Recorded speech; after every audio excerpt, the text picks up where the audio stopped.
Hello, everyone, and welcome to the third live stream of the Demystifying AI series. We're really excited today to have a slightly different approach to our live stream. So previously we saw what AI is, how it's being used in many different ways with Professor Ed Keedwell. And last time we had a deep dive into AI chatbots with Dr. Lucy Osler and Professor Joel Kruger. Now, in this live stream, we're going to be exploring how a local researcher is going to be doing some really exciting work around AI for good.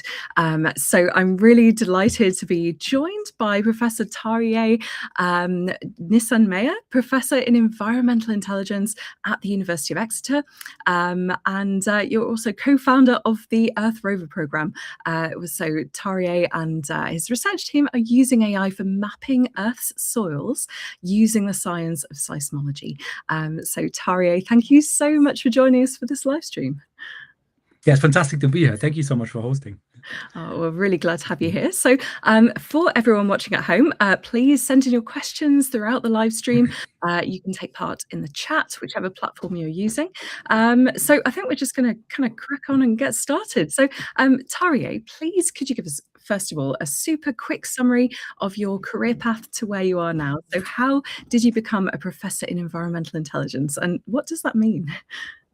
Yes, it's a very good question because it's been a bit of an entangled path, but I think like many things in life, it's just a connection of chance moments. So it's not anything planned, but there is something to it. So I always was fascinated by the beauty and the complexity of the planet and nature in general. And then basically decided to study physics, but physics seemed to be very bimodal in terms of being either theory or lab, and that was sort of too bimodal in some ways. And then I found geophysics, which is basically the physics of the Earth. And then I did that as a degree and a PhD and so on, and did a PhD on basically focusing on a certain wave type at the core mental boundary of the Earth. So it's a seismic wave that travels along the core mental boundary, and so I've been sort of hooked on seismology through that. Again, chance moments.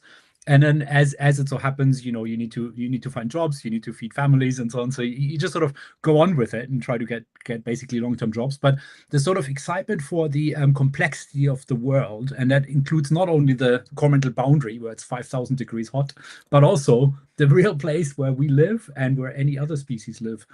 As a system, and so I've been sort of fascinated. It wasn't clear how I could map my seismology, which is basically the science of earthquakes, into the living world.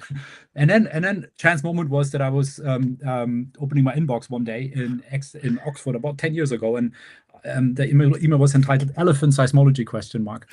And that was a biologist asking whether we want to collaborate on something like that. And it's basically the question of whether you can monitor and understand elephant behavior with seismic sensors. That's because they weigh up to 5 tons and they just leave a so-called footprint. And not only that, also a vocalization. We can talk about that later. Yeah. Anyway, so that was sort of my first real step into the ecosystems. And I think it aligned with my stage in life where a lot of people sort of seem to come back to what they've always dreamed about. And once you've settled into an academic career, you can sort of open the sort of spread a bit further to what you've always wanted to do. And then again, out of nowhere, I came to sort of other tangent on the soil, and we can talk about that later on as well. But in the midst of this, yet another chance moment comes this opportunity for a position in so-called environmental intelligence. Now, I've been in geophysics and seismology and earth sciences all my life, but what I've sort of been missing is this the sort of interconnectedness of the Earth system, and that includes the living world, and it also includes societies, because we as societies alter the living world, we alter the ecosystems all the time. I mean, this is part of the fundamental crises that we face, and so I've been sort of missing the connection between biology, chemistry, physics, and society all in one system at many different scales. And this environmental intelligence, it sort of came out of nowhere, really, this opportunity. And it sounded really interesting because I've been using AI techniques within seismology already with the Elephant Project. And I've been sort of concerned ever more so about the environmental crisis that we face. And it's not just increasing CO2 levels, it's biodiversity loss, it's nature loss, it's a food crisis. There are many aspects to this.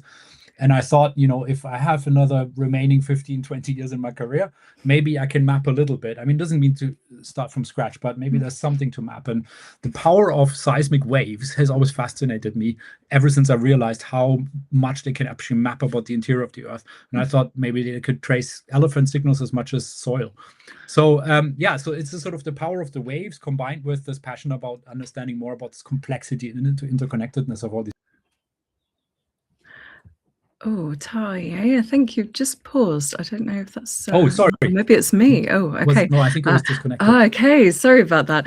So I just cut you off when you were just talking about this kind of amalgamation of your passion for planetary kind of seismology, but also so it sounds as if that the kind of it's quite interesting that the chance meetings that you were talking about, people approaching you about different things to look at.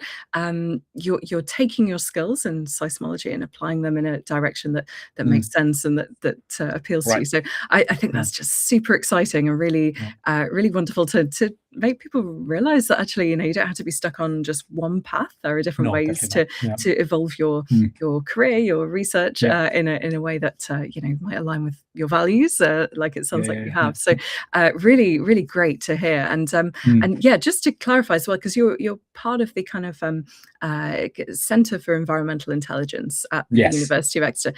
Can you just give us a quick summary of what that actually is? Because environmental intelligence, is it using data science and AI to understand environmental problems? Is that the idea? Admittedly, when I saw the job post, I had to Google the expression. I didn't know what that meant. Right. And I mean, of course, immediately thought of ways, and it was very appealing. And if you look it up, and I just did that again using AI, of course. Okay. It sort of relates to the seeing the ecosystem at a scale as a system. So looking at ecosystems from a systemic point of view, extracting a lot of data from it in a way that, of course, hopefully is sustainable to the ecosystem itself, and then making sense of this data with modern data science techniques like AI. And I think that the crucial bit that maybe relates to the intelligence aspect is that we don't only want to absorb this data and then make graphs, but else actually map that into interventions in terms of improving either the ecosystem or the way we interact with the ecosystem. But it sort of becomes a loop. And I like to phrase all of the work I'm doing actually in this context now. And that is, if you think of a clock, you put at 12 o'clock the ecosystems, then at 3 o'clock, the data that you gather from it, sort of the information gathering. And this is like a clock that keeps going around. And then at 6 o'clock, the inference. So you do something with the data, you try to make sense of it. And then at 9 o'clock, sort of the last quadrant, the potential intervention. So from the basic analysis of the data, you can then understand what you might want to do to improve things. So that is, if we have suddenly temperatures go up way too high, and then we map that with climate models into the future, then you realize, well, we need to do something about this, right? Same with the soil. If we realize the soil is degraded and we map that using new data, then we say, oh, we need to do something. We need to undegrade it, basically, and that is improve the health of the soil. Same for biodiversity loss and ecosystems and elephant behavior. So you can always sort of think of this as a cycle, and the hope is that this becomes a upward spiral that keeps improving things. I see. So the intelligence bit, I think, is that part. But I wanted to add one more aspect. Sorry, I'm rambling. No, go ahead. But that is actually flipping that around. And even when I saw the job advertisement, I thought of this mirror image of environmental intelligence, and that is actually closer to what we think of artificial intelligence. When we think of AI, we think of the robot or the machine being intelligent. I like to think of EI as the environment that being intelligent, and not us making intelligent decisions about it. So what I mean with that is that when you think about elephants, they've been roaming the planet for 55 million years. And they have managed to survive this really well throughout a lot of crises. There have been mass extinction almost. There's been all sorts of climate change events in between, and they need to feed themselves a lot. I forget the exact amount, but it's astonishing how they manage to get on with their intelligence, with their social behavior. And there are many other species as well that have managed to really survive for a long time. There's a field called biomimicry, understanding from the environment, and not last but not least, nature services are said to deliver around 50% of global GDP. So it's not something that we should just dismiss. I mean, nature is incredibly intelligent, and I think we can learn a lot from nature. Absolutely. I think that's a really nice thing that you've added in there, and I think there's always seems to be a kind of a focus on trying to make, we know all the answers because we're the smart ones with the opposable thumbs, right? Yeah. That's the idea. But actually, there's so much we can learn from nature itself. I just want to appeal to tech support and check that there isn't an echo appearing in the sound. Apparently, one of our viewers has reported that. Sorry about that. I hope that's getting sorted now. Let us know if that's still going on. We're muddling this together at the moment. So I'm hoping all that is going smoothly. I think what I'd like to emphasize as well, so everyone who's watching at home, please do send in your questions to us. So Tarje's given us a really great description about the work that he's working on, and we're going to be exploring that a little bit more as well. Just send in your questions. Tarje has got so much kind of knowledge about not only ecosystems and applications, but also environmental intelligence. So we'd love to hear your questions. We have had a few coming through already. I think let's something that I want to kind of segue onto, just because you've mentioned it, and I think it's something that would be very interesting to people, is around elephants and ecosystems. So you've been applying the physics of seismology, so thinking about waves and how they travel through, really a planet and planet's materials, big, large-scale vibrations of the ground. Then, and you've applied this then to tune into the communications and movements of big animals like elephants. So first of all, how and why are you studying them? And I'd love to know, how is AI useful for that as well? Yeah. I mean, the why is I think easy. It was just a chance moment, and maybe you have to be the right person to be excited by this, but the idea of applying your knowledge to something that seems so different but so crucial and interesting just was immediately appealing. And once I talked to my colleague Beth, the biologist at Exeter, at Oxford, who initiated this project and still leads it, it was clear that there's so many fundamental questions that are still open about elephant behavior, how that sort of precipitates through the whole food chain of the animal kingdom, how that relates to climate change, biodiversity loss, but also, and really importantly, for human-wildlife coexistence. And it's a very tricky situation. It's not like you just have to be for the animal or for the human. It has to be a coexistence. And I think the more we go into the crunches of climate change, the more we will face these sort of situations, and in more places around the earth. So it's sort of at the front line almost of some of these conflicts and problems. And I thought it's just incredibly exciting. So basically the study has two angles. One is fundamental biological behavior. So it's basically getting data from basically their footfall. So basically, as heavy animals, they leave little quakes, so that they're basically heavy enough that they emit seismic vibrations. So it's basically just mechanical ground vibrations that we can detect up to a kilometer or a few kilometers away. And the neat thing is that seismic sensors are invisible to them. They're very curious. So if they see a camera, they usually play with it. And if there's a drone, they hear it. So we don't want to be invasive.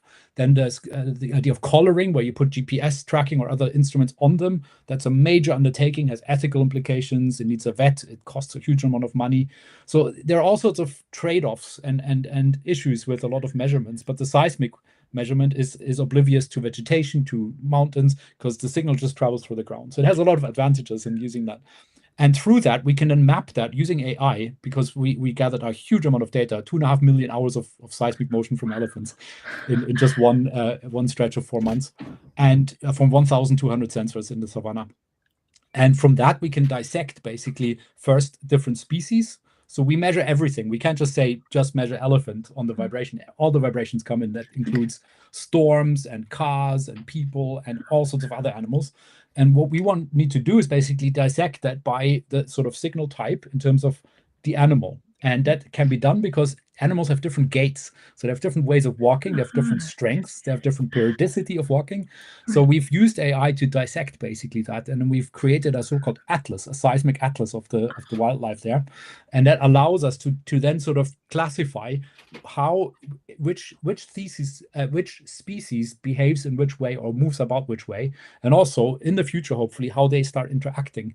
So if there is, an elephant family coming to a water dam in the crunch of a drought, what happens to the giraffes on the other side, and the hyena over there, and the lions doing a call here, and then there are small gazebos. So that it's a very complex situation, and there's no way to do that with one observation. So you need a lot of sensors, and you need a lot of automation to go through the data, and that's where AI is really helpful. I was thinking, yes, if you're collecting millions of hours of information, you just physically couldn't do that in the time. So AI is that kind of, and learning from that data as well, and helping spot patterns and work with people to interpret this data. So really, really exciting. I think that's just fascinating. I wonder with how far are you through that research? Is this something that is just really is it a solved problem yet, or is it something that's still so much more to learn? I mean, for, I guess, most in the audience who are not scientists, science is a very tedious, long-term endeavor. So it's almost never just done. So basically, we started this 2015. And every time, I mean, this is novel. So we go there, and then we realize, we need to arrange the sensors in a slightly different way. So we went back. I've been 4 times now, and we collected an incredible amount of data, and it's very powerful and qualitatively high data. But as with many things in science, we depend on funding. So the funding needs to support the trips, but mostly the positions to then work on the data. And the amount of data we collected is so much more voluminous and complex than the money we have for analyzing it. So essentially, we could sort of build a whole career out of that data set for decades to come. So there's a lot more to come. There's a lot more to I hope work on in terms of these interaction between different species. Maybe I should at the second aspect of this whole endeavor, and that is the human-wildlife conflict. So it's more about monitoring and then warning if there's any potential conflict. So especially in the 80s and so on, there was a lot of poaching in Kenya and other places around Africa, of course, and it really brought down the population of elephants to a critical level. That has since improved. Governments like in Kenya, they've made some amazing laws basically against poaching. And at least in Kenya, the elephant population is very healthy now. So it's very, you see them everywhere. But that creates different problems. So in the crunch of the climate crisis and increasing droughts and floods, the arable land and the periods where you can use arable land are limited. There's also growing population. So that means there's a fight for arable land and space. And that fight is often between the strongest or most powerful animals and human populations. And so basically, farmers in Kenya face crop-raiding elephants, and it's a real serious problem. And the elephants are smart, so they don't go for tricks. So if you have little fences, then they send one elephant down, rubs down the fence, and all the other ones go in. And so they have all sorts of ways of getting around solutions that we have. So what we hope to work on with the new project now is to build a seismic invisible monitoring system where basically far away from the ranch, we have a net of seismic sensors, and they will detect with AI the signal behavior of the elephants when they start to raid the crops, because they behave in a certain way. And then when we see that signal, we can send a warning sign to the farm, and that warning signal will allow them to wake up and ring the bells, and then they go away. So that I've talked to farmers there, and they said this would be amazing because they otherwise need to employ people 24/7 to sit in front of the farm and just wait for the elephants to come. Gosh. So it's definitely something, but this is years down the line, because we need to develop the sensors, we need to develop the AI on top of it, gather enough data, and then implement it. So it's all long term. Gosh, and you really hope that in that time, we might be able to also find a solution for the elephants so that they have the, the food and water sources. It's really interesting, and so so many kind of things that play into what you're doing here that you've got to think about. It's really, really interesting.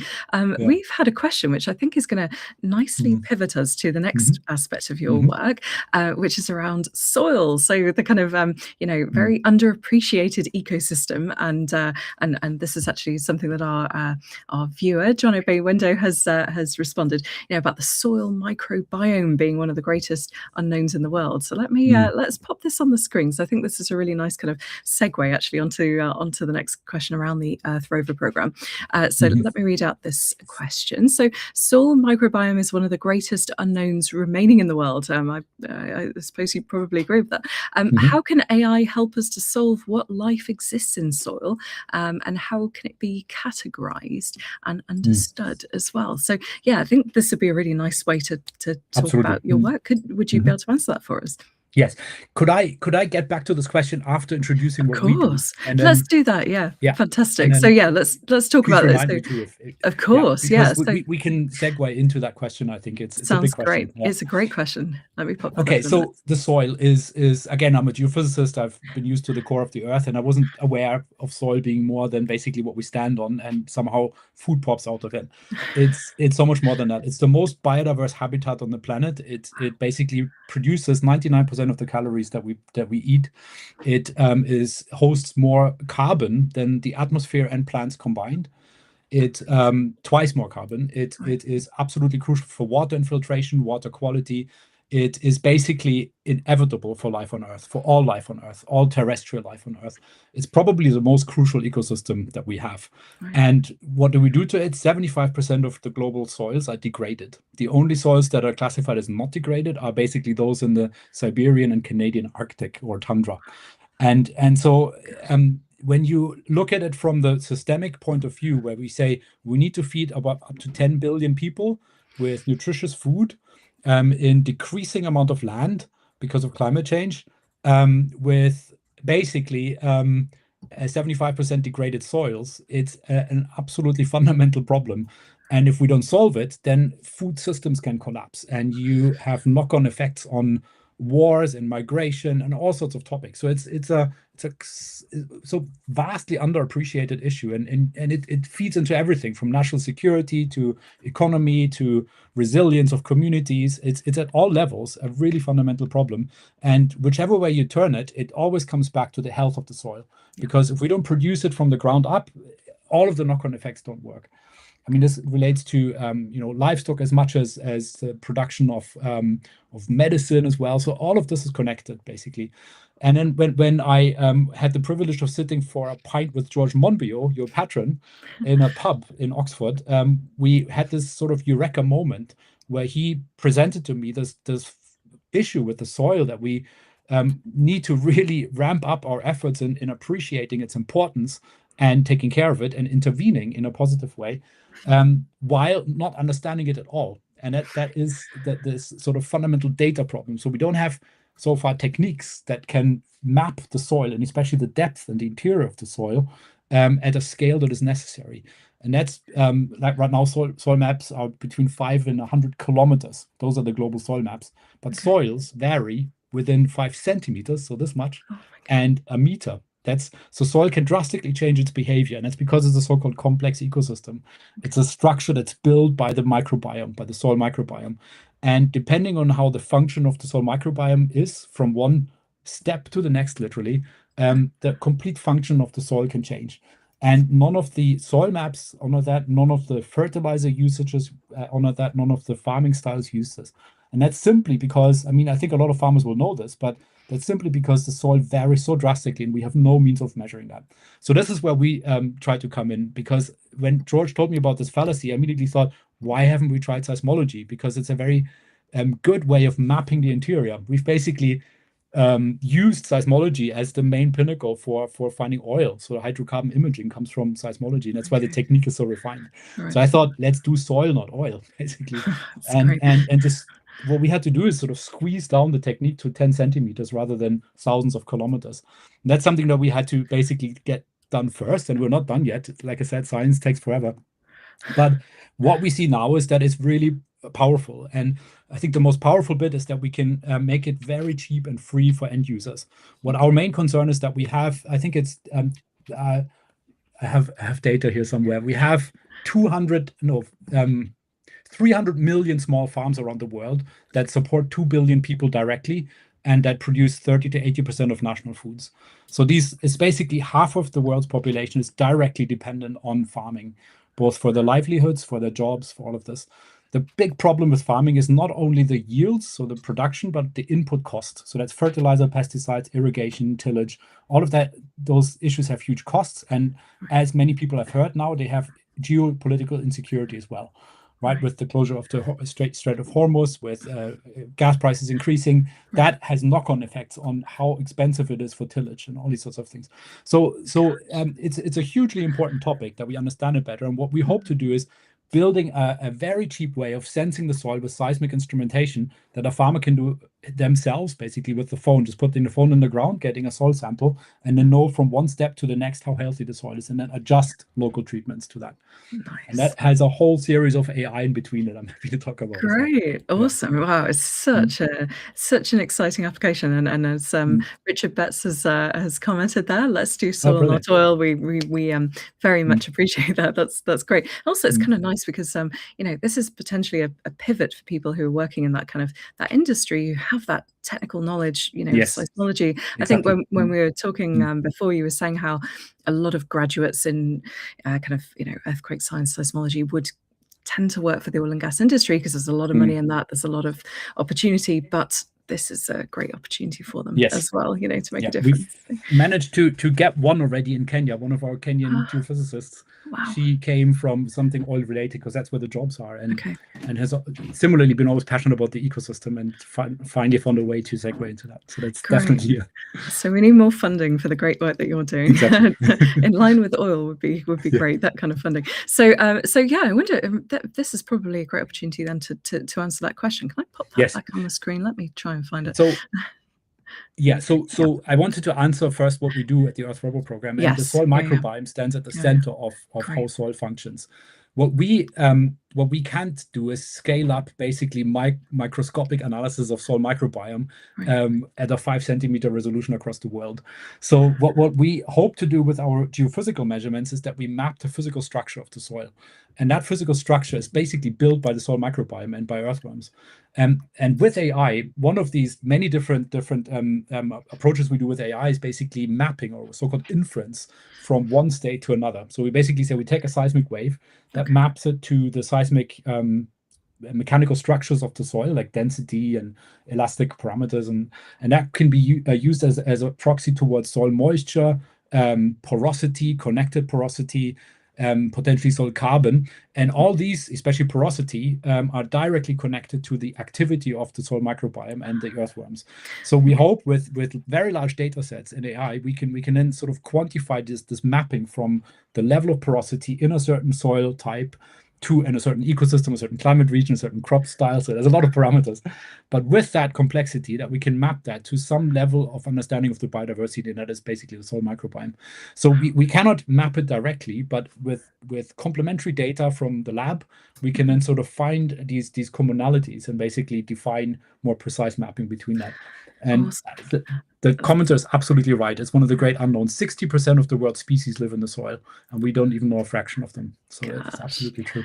Yeah, I had to say, after reading George Monbiot's book, Regenesis, great book, by the way, all around soil science, a lot of people historically just used to think it was, and in fact, until kind of recently, that it was just this dirt that, like you say, food pops up from, and, worms occasionally too. But yeah, it's super important and really, really exciting that you're looking into this.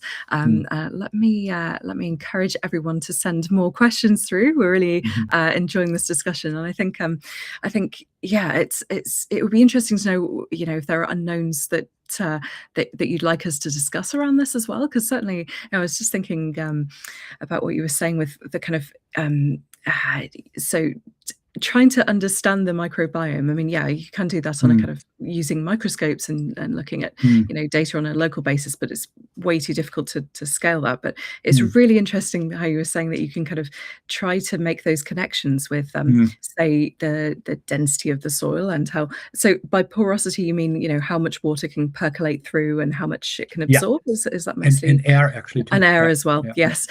So and thinking about it's just it's really great that you can apply kind of seismology, the understanding the vibrations and how they move through materials to something like this. I guess you're working, this is just a kind of nerdy point, but you're working at a different frequency range, I suppose. So you're sending, kind of, if you're thinking of traditional, I suppose, seismology, big, long wavelength waves, and you're shrinking everything down because you're looking at smaller scales. Is that right? No, I think when we were talking before, you were saying about using mobile phone sensors. Could we mention that? I think that would be quite interesting to talk about. Yeah. So basically, I'm in my PhD. I worked on 7 orders of magnitude larger waves than what we do in the soil now. So it's really a frontier of seismology to go to 1,000 hertz. So it's the audible range. It's where you can hear waves basically. Typically at a much lower frequency. We need to do that because frequency relates to the sort of squishiness of the wiggles, so to speak. And the more squished they are, the higher resolution or the smaller scales they can actually image or show. So basically, when a wave traverses over a rock in the soil, it sort of refracts and diffracts around this rock, and that diffraction is a swiggle that we observe at the surface, and that squiggle can only be observable if it's of the same scale, the wave that passes through it, as this rock. And that is not only the rock, but also the layering of the soil, the undulations on the layering. And so we want to basically image and really come up with CAT scans, like tomographic CAT scans of the brain for the soil. And it has a very strong correlation to being a GP for the soil, because the soil health and the soil microbiome is very much connected to what we eat and what becomes the gut microbiome in a way. And so far, we're basically sort of in a space where you could think we're a GP that takes one measurement, temperature in the ear, and then makes an assessment about how to do surgery on the foot. That's sort of the level of farming we are in terms of knowledge of the soil. So we try to really come up with a more holistic assessment of the whole system. Right, amazing. Well, yeah, that's it's very, very cool, and actually it links in a little bit with another question we had, thinking about the need to try and understand our soils better, and also I suppose as well the applications it has for humans. I mean, obviously we know that we need to do this for our ecosystems because they need to be protected and improved and restored. But also thinking about farming is a very interesting one for us. And of course, we're all on this planet together. Things that benefit us also benefit other creatures if we're looking after them, thinking in a systems way. Let me bring up this question, because if I pop it in the chat there, I'm hoping it should. So while you do that, I just want to quote something I read today, and that Guyana is the only country on the planet that can self-sustain itself by food. So we all are connected just by our food chains, and it's fundamental. The UK has, I think, food storage for about 2 weeks. So if there was some complete disruption of the global food system, we would have 2 weeks to eat, basically. So it's something that just hasn't really been built into the current system, this awareness and danger that things could fall apart. So becoming more aware and resilient at all levels, from communities up to global regulation, in terms of how we build a system that is also ready for climate shocks. I mean, we're expecting very strong climate shocks, often in the regions that produce the most food, and where the farmers are basically have contributed the least to the climate crisis, but are basically extremely crucial for local livelihoods, but also for the global food chain.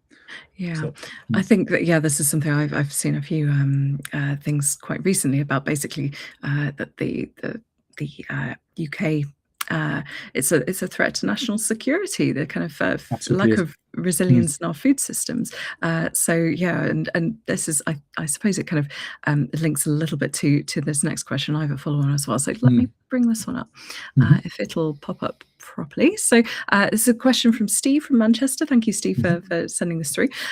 So with the heavy use of farm soils and that over farming land, can we really justify the increased use of fertilizer, especially in the current climate of vastly increased costs for some farming fertilizers, to improve soil productivity or production? So that's an interesting one. I suppose this links in as well with if we were to improve our soils, and what we mean by improving the soils and the microbiome, maybe we'd need to use less fertilizer, or how does your work kind of tie in with the use of fertilizer and that kind of like I improving the soil mentioned, in that way. like I mentioned briefly, the input cost and especially fertilizer is absolutely crucial for farmers. It's huge. I mean, many farmers can't even afford fertilizer, but that input cost determines often whether a farm is viable or not. So it's a really big issue. The problem with fertilizers is that they produce quick yields from, basically you pop them into the ground and then out pops a higher yield. So that is crucial for farmers that are on the edge of not making ends meet, whether that's for subsistence farming or exports or whatever. But the problem is that these fertilizers absolutely degrade soil over time. Now, I think George phrases this in a nice way. It's basically, how do we combine the necessity for higher yields, which we really need to feed the planet, and without destroying the system? We actually have to give land back to the planet also, but we definitely can't destroy it more. So we need to sort of find this combination. And what we like to phrase this as is basically that the problem with fertilizer is that it's used blank sheets. So you have a farm of 100 hectares, and then you don't, basically, because you don't know the variations of the soil inside this across these 100 hectares, you just use the same amount of fertilizer across these 100 hectares. Right. What we hope our technology will do, and we sort of like to phrase this as soil casting, like a weather underground, is to say, well, here is a much healthier soil than there, and in this place you can actually apply a lot less fertilizer than you would have thought you might need to do.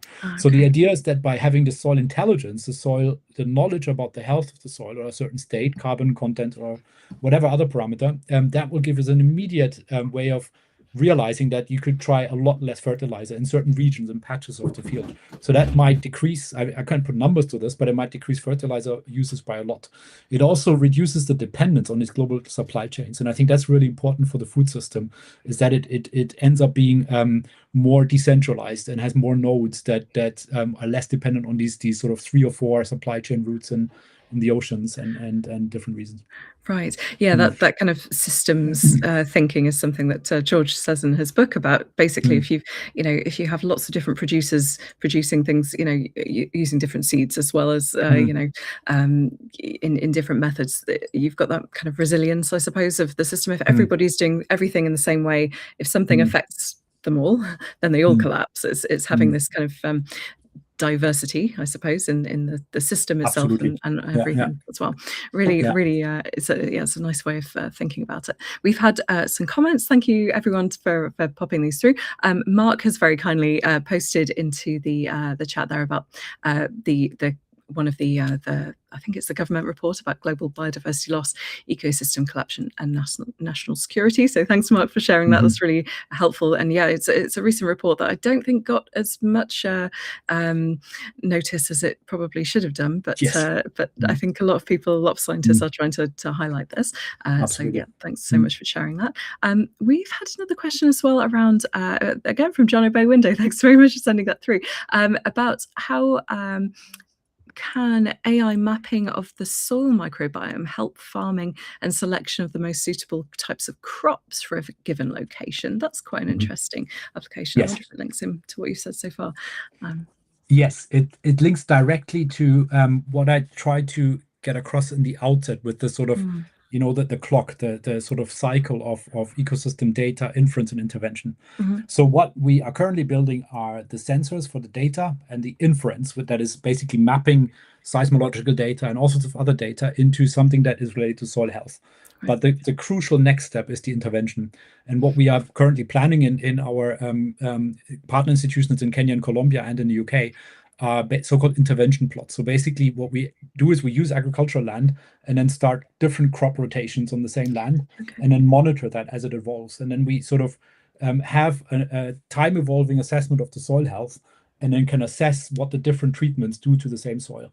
So this is then the basis for what we want to do globally. So when the whole database basically becomes live by having lots of farmers hopefully doing measurements with us as a citizen science project, then we can sort of build this case for interventions. So it's really the idea of saying that, if again we can map soil at a scale of wherever you take measurements, so that could be 5 centimeters, 1 meter, 100 meters, then you can make assessments at these scales. So you can basically say, well, here I would suggest a certain crop rotation or cover crops or agroforestry or any sort of treatment that is appropriate for the local soil condition.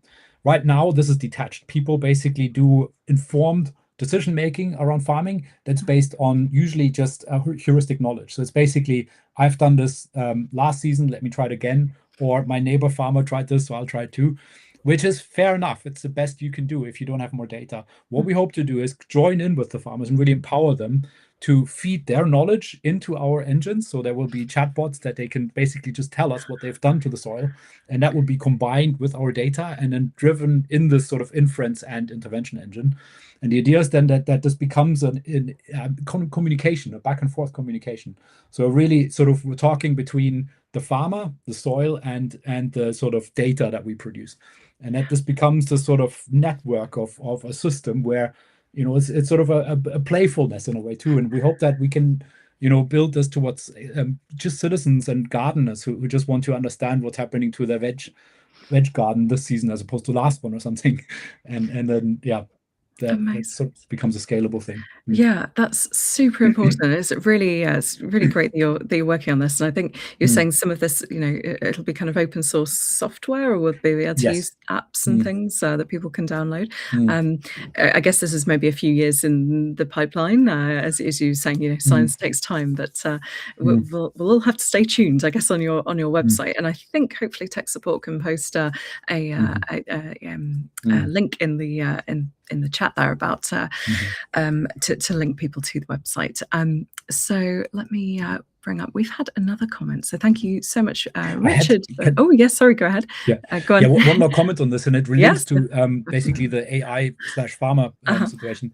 I think there's a lot of distrust amongst many communities, but including farmers, towards tech in general. Right.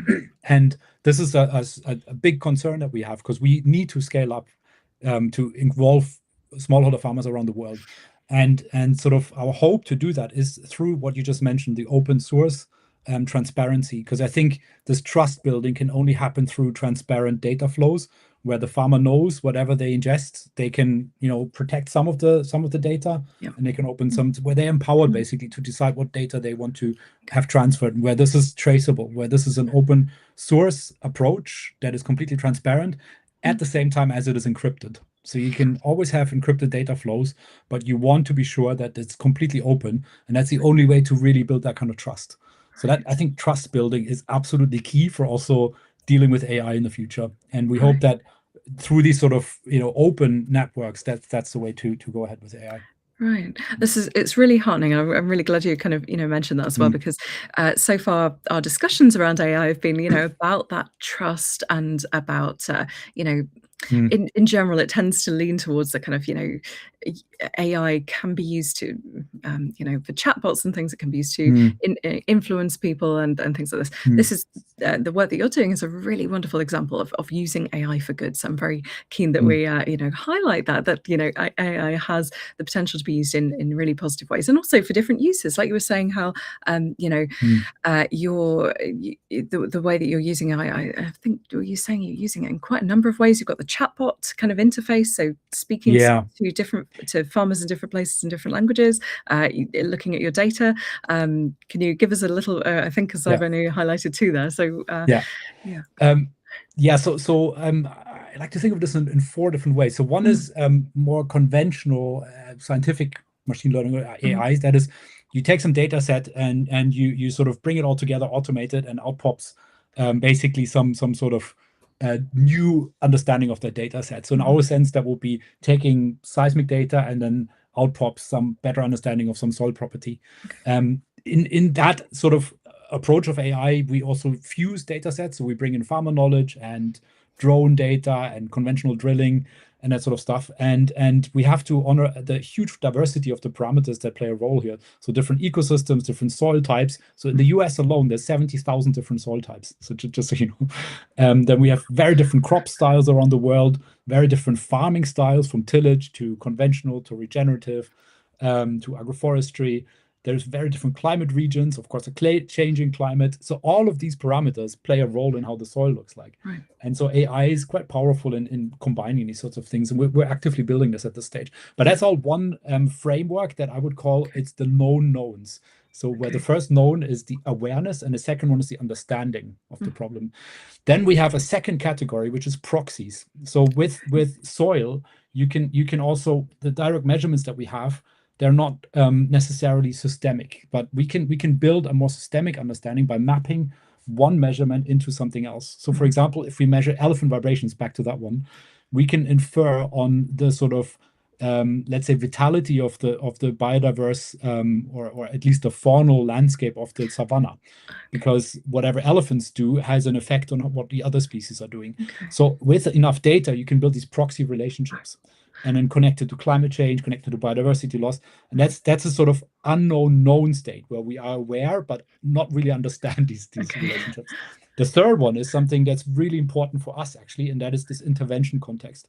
So we call that causal inference. So you basically want to map causality. Often AI is only used for correlations. Okay. That is to see similarities, and then like these large language models, they just map similarities in some ways. The causal inference is something different. It's really to say, is A a cause of B, or is it not? And there are a whole sort of techniques, and way before the modern range of AI, that are also used in health science, for example, when you look at intervention trials and randomized control trials for large vaccine trials, for example. Okay. And it's a so-called what-if scenario. What if, in our context, a farmer would put, let's say, cover crop, a green cover crop or a green wood chip, or some green cover crop. What if you did that? What does it do to the soil health? Okay. And then we want to build this sort of causality into that, because then we can frame that as the intervention. So basically, this causal inference from AI gives us a sense for how we do interventions. Okay. And then lastly, there's something that I find really exciting as well, and that is revealing completely unknown functions. That's the unknown unknowns. Okay, right. Maybe some people might remember the Donald Rumsfeld framing of weapons of mass destruction in Iraq. Right. This is where this known knowns and unknown unknowns comes from, 4 different categories. And this unknown unknowns, so unaware and not understanding, is basically revealing something completely new. So it could well be is that the soil carbon dynamics is linked to parameters that we couldn't even imagine. Okay. The only way to understand this is by deriving that from enough data. And it's tricky, but I think with enough data, that's something that we're really excited about, that we can reveal these sorts of functions. And that means that might open up new opportunities to say there's an easy tweak to this specific soil system that we have data for. And that is just shoot down a forage root into the deep soil in the spring. It'll increase carbon dynamics. Then later in the year, you put in some rice and you have yields increased by a factor of 2. So these sorts of causal relationships do not exist if you don't have the data. Right. And we hope to reveal that. It's very closely related to the AlphaFold, the sort of DeepMind AlphaFold protein discovery. It's discovering new relationships, basically. Okay. So these are very different ways of AI, and it's just a powerful way of looking at data, basically. Yeah, really exciting. And I'm hoping, it sounds as if there's an awful lot of, potential branches here that, you should find out. And hopefully that means there's going to be lots more PhD and postdoc and opportunities for people to get involved with what you're doing, because it sounds, it's incredibly important. We've had a comment and a question from Richard Betts. I'm going to pop it back up on the screen there. So Richard says, awesome work, Tarje. Can this help us narrow uncertainties in predictions of future climate change impacts? And I know that Richard's very, very interested in that side of things as one of our local climate. Absolutely. So do you want to have a go at answering that question? I mean, first of all, I should I'm quite thrilled to be at Exeter, to be honest. It's one of the very few places I've been at where people think in a system way. And I think for all of these problems, that's absolutely crucial. And I love these sorts of questions because they intersect in a way that is necessary. And I think Exeter is a place where you can actually address this. So I think, can it help? Yes. I mean, I did give a talk at the Met Office a year ago in Exeter.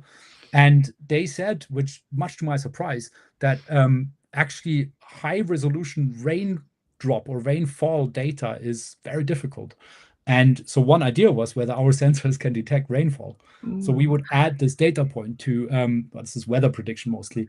But I think when it comes to climate change impacts, I mean, one discussion I've had was to predict monsoon onsets in Africa is absolutely crucial for the farmers to think about when they start the seeding and then harvesting and so on. So if we add more data for soil moisture and rainfall, for example, we can definitely help in reducing uncertainties or basically improving the predictions for when impacts might happen or how heavy they become. So I think there's a lot of potential to look at this together. And I'm keen to actually look at this soon to see to what extent our sensors can detect rainfall itself. There's a facility in Exeter to test this, and I'm very keen to do this. But Richard, I'd love to talk about this offline. Great. Well, I really hope that our live stream has led to a potential collaboration there. That would be really exciting. So thanks very much for the question, Richard. Yeah, I think it's super interesting, the idea that, potentially, I suppose, heavy rainfall. I don't suppose you could capture kind of the Devon drizzle so much, could you? It's more going to be kind of, heavy monsoon style rainfall, do you think? Or I don't know, maybe this is all just still unknown. I mean, these sensors are very sensitive. Right. They can measure nanometer vibrations, so really tiny vibrations. Okay, And right. these are the conventional seismic sensors. The cheap ones we develop not quite so small. But what they get typically is an ambient noise environment. And that ambient noise changes very drastically with weather. So wind, rain, all of that changes. And I mean, it needs to be tested basically, but I know for a fact that we can detect rain. The question is just, can it be useful for climate prediction or weather? Okay. So that's definitely something to explore. I've had a few chats with Met Office and Alan Turing Institute. Exciting. Well, we'll stay tuned on your socials for updates on that. That's great. And yeah, maybe in a few years' time we'll be able to give an update ourselves on this. So we're coming towards the end of the stream now, but I'd like to encourage anyone for any last questions to send them through to us, because this is a really great opportunity to chat around this topic. And it's been absolutely fascinating. I mean, we've covered ecosystems and thinking about the movement of large mammals, but also all the other mammals that are around them and interacting with them, and elephants stealing food and things like that, and this kind of human ecosystem interaction. And we've moved over to soils as well. I think that work is really, really exciting. I'm very much looking forward to seeing how that progresses.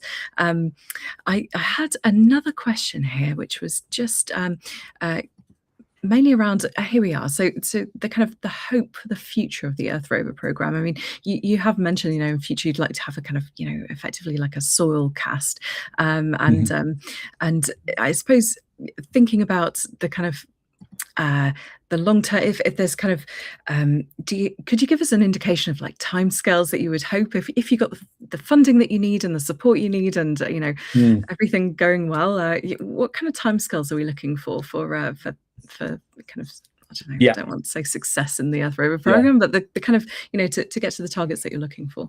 Yeah, thank you. So it's relatively young still. So the initial idea was 2022. We got funding in 2023, and then basically it's been running for 2.5 or something like that. Okay. And we're sort of going into the next phase. We need to secure funding from next year onwards. Okay. And that's the heavy phase now. We don't have that right now. So we need to basically secure funding. It's a little tricky because we are in the early stages. So we are in the sort of research stage with a clear pathway, but often the pathway for many funders, whether that's government or science or philanthropy or industry especially, have much shorter timescales. So we are in a phase where we need to bridge 2 or 3 years of still relatively basic development on a lot of levels. Like I mentioned, just a few of them. The soil casting, there's a whole sort of a soil prediction framework within it. We develop our own sensors. We need to combine all of the data and then scale it up across millions of farms. So that's a lot of work until this becomes directly useful for farmers. The options are there. We have a lot of farmer connections because farmers see how important this is. And those that see it across the world from, I think, 40, 50 countries we have connections, we will work with them once we have this next phase. But the time scale until this becomes a global program as such, like a map and a database that is basically self-sustaining, where farmers want to jump in because they see the benefit, I would say I have to be cautious about this. It's not before 4 or 5 years. I think in some cases we might have bespoke experiments where we say, well, here's one farm with a certain soil problem, and we go in, we test it, and we improve it. And that's exactly what we're going to do over the next few years. But for this to become an automated flow where we just say, here's a sensor or a phone app, we're developing all of this already, but this becomes a self-sustaining database. It's definitely a few years. That's just how science is. And we basically, I mean, we're at the stage of reinventing seismology 101 for this scale. So we have to go through all of the steps to sort of textbook, chapter by chapter more or less, to make sure all of this works. And everything works really well, but there's no shortcuts basically. So. Yeah, indeed. Well, it's great that you're working on and keep going. I mean, obviously, we're just excited. We want to see the solutions, but yeah, as you say, science takes time. But no, I think that's super exciting. And as I said, we're getting towards the end of the stream. Any last questions, please do send them through. I think this is probably time now, really, to think about the kind of the kind of final round off for you, Tarje. So what kind of key things, so as I said, we've talked about loads in this discussion, it's been really wide ranging. Are there any key things that you'd like viewers to know or to take away from this discussion that you might want to summarize now? Yeah, definitely. It's difficult actually to narrow down, but I think one of the goals with the Earth Robo program is to sort of simultaneously address a few really important problems, and we try to frame that into a compass of 4 different tangents. One is called grow, and that relates to yields, so food, supporting farmers and empowering them, the livelihoods in the communities. So it's really sort of this empowerment aspect of growing that. But we need to simultaneously transform farming styles. So the current farming styles are not future resilient. So they do not, they will basically continue to degrade the soil, emit more carbon than needed. This is not sustainable. So we need to simultaneously transform the style of farming, which I hope our data will contribute to.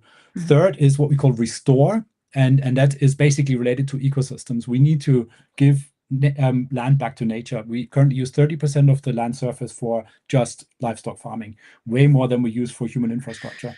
And that is basically too much. So we need more wild ecosystems, and that can only be done if we get the first 2 things right: the high yields and the transformed farming systems. And the fourth one is connected to all of the other ones. We call it stabilize, and it's stabilizing the resilience into the food systems, so that the soil and the agricultural aspect at least do their bit in stabilizing what might become problematic, whether that's geopolitics, climate impacts, all of these sort of compounded problems. So that's really important, I think. And so the other hope I have in the AI context is that AI, for good reasons, has gained a bad reputation, because I think it destroys landscapes with data centers, uses a huge amount of energy. It has, misinformation problems. But there are different aspects of it too, and I like to call it small tech, basically. So, I mean, we all use our phones and so on, and there's a lot of benefit in thinking about AI in a positive way as well, or it can be used in a positive way. And the sort of sensors we're developing, they're basically kind. So they sit in the ecosystem and they don't do anything to it. They just make us understand it and appreciate it better. And I think if we sort of become innovative in that direction and not just centralize everything, but decentralize it, and that sort of builds into the community resilience. So I think, in summary, I think healthy ecosystems are not good or bad, but they're just inevitable. So it's really, really important to appreciate that. AI, I think, is not good or bad by itself either, but it just depends on how we apply it. And I think we just need to really get away from having a centralized data center type of approach, but go towards embedded systems.